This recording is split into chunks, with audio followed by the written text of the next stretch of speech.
కనీస వేతనం 19,000 ఐక్యత, గ్రామ పంచాయతీ కార్మికుల ఐక్యత, గ్రామ చేసేంత వరకు పోరాడదాం, కనీస వేతనాలు అమలు చేసేంత వరకు పోరాడదాం, కనీస వేతనాలు అమలు చేసేంత వరకు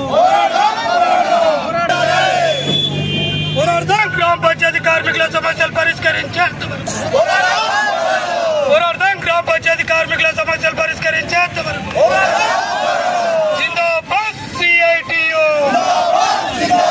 పోరాడదాం, కనీస వేతనం అమలయ్యేంత వరకు పోరాడదాం, కనీస వేతనం పోరాడదాం, 51 జీవో సవరించేంత వరకు పోరాడదాం, 50 సిఐటియు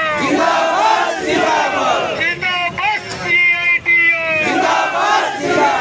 గ్రామ పంచాయతీ కార్మికుల ఐక్యత పోరాడదాం,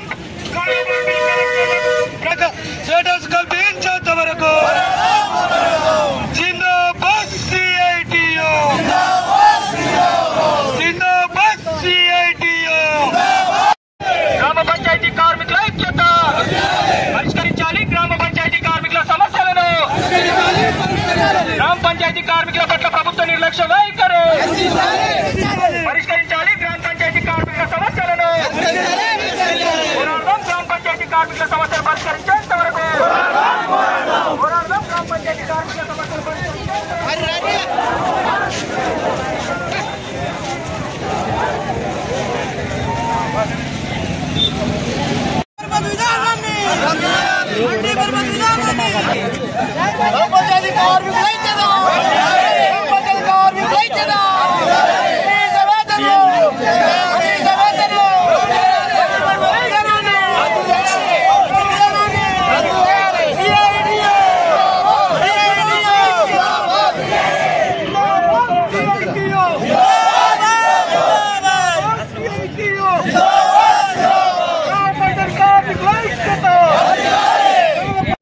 దేశానికి పట్టుకొమ్మలు పల్లెలు గ్రామాలు అంటారు. అలాంటి పల్లెలు గ్రామాలు పచ్చదనంగా ఉంచడం కోసం, పరిశుభ్రంగా ఉంచడం కోసం తమ ఆరోగ్యాలని సైతం లెక్క చేయకుండా అహర్నిశలు కష్టపడి పనిచేస్తూ సేవలు అందిస్తున్నటువంటి గ్రామ పంచాయతీ ఉద్యోగుల సమస్యల పట్ల గత ప్రభుత్వం ఈ ప్రభుత్వ నిర్లక్ష్య వైఖరిని నిరసిస్తూ మరి ఈరోజు రాష్ట్ర వ్యాప్తంగా 12,769 గ్రామ పంచాయతీల్లో పనిచేస్తున్నటువంటి 52,000 మంది కార్మికులు ఒకరోజు సఫాయి బంద్ పేరుతో రాష్ట్ర వ్యాప్తంగా సమ్మె చేయడం జరుగుతూ ఉంది. మరి అందులో భాగంగా ఈరోజు రాజన్న సిరిసిల్ల జిల్లా వ్యాప్తంగా ఉన్నటువంటి గ్రామ పంచాయతీ కార్మికులందరూ కూడా జిల్లా కలెక్టరేట్ ముందు మరి రోడ్డెక్కి బైఠాయించి మా సమస్యలను పరిష్కరించాలని చెప్పి ధర్నా చేస్తున్నటువంటి పరిస్థితి మనకు ఇక్కడ కనబడతా ఉంది.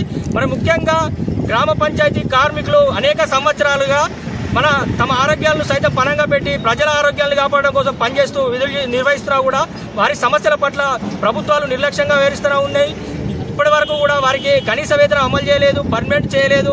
అదేవిధంగా అతి తక్కువ వేతనాలతో గ్రామ పంచాయతీ కార్మికులు పనిచేస్తూ ఉన్నారు. నెలల తరబడి గ్రామ పంచాయతీకి కార్మికులకు పెండింగ్ వేతనాలు రాకపోవడం వల్ల వాళ్ళ కుటుంబాన్ని పోషించుకోలేక ఆర్థికంగా అనేక ఇబ్బందులు ఎదుర్కొంటున్నటువంటి పరిస్థితుల్లో పెండింగ్ వేతనాలు కూడా రావాల్సి ఉంది.